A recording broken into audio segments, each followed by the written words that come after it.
If you don't love your work, you're never going to be great at it.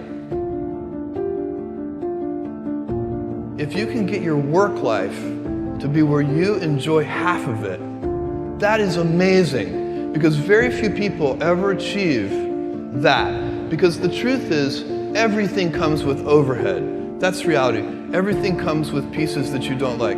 Every job comes with pieces you don't like. And we need to say, that's part of it. You have to figure out how to set up your life in such a way that you can minimize the things. And I find people don't dislike hard work. What people dislike is being out of control. Like, they can't control their life, they can't control their environment. This happens to me when I get overscheduled. I hate being overscheduled. I want some time to be able to think and free myself. We all have the same amount of time in the world. Nobody has more time than anybody else. And when you become a very successful person, one of the things, you start to get overscheduled. If you don't love your work, you're never going to be great at it. The other thing I would suggest to any young person, even before they start their career, is to really think about their choices. Because I find young people, and when I was young, I made this mistake too. You can get very fixed on your gifts. So everybody has gifts. You know, you have gifts and you have things that you didn't get gifted. Maybe you're extremely beautiful. Maybe you're extremely good at mathematics. There are a lot of things that you can be given. But those things can confuse you because they're not the things that construct your life. It's your choices that construct your life, not your gifts. You can celebrate your gifts, be proud of them, be happy of them. Actually, don't be proud of them, be celebratory of them, but you can't be proud because they're gifts. They were given to you. You didn't earn them. You can only be proud of the things you earn. And so, as I got older, I started to realize I wasn't proud of my gifts. I was always good at school. School was always easy for me, and I was always proud that I was a great student. I got A's in all my classes. I was good at math, all of that, and I thought that's who I was, but it's not true.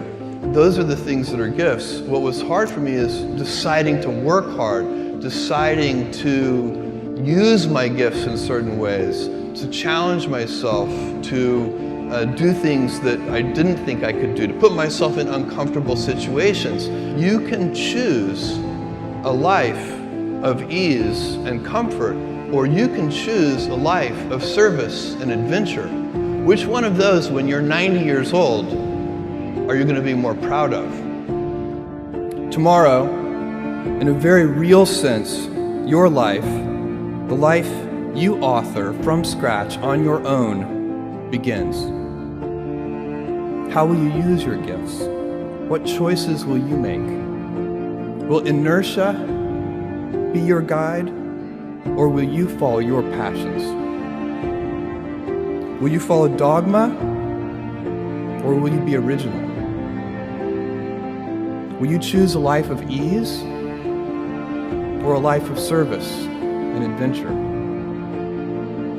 Will you wilt under criticism, or will you follow your convictions? Will you bluff it out when you're wrong, or will you apologize? Will you guard your heart against rejection? Or will you act when you fall in love? Will you play it safe? Or will you be a little bit swashbuckling? When it's tough, will you give up? Or will you be relentless? Will you be a cynic? Or will you be a builder? Will you be clever at the expense of others? Or will you be kind?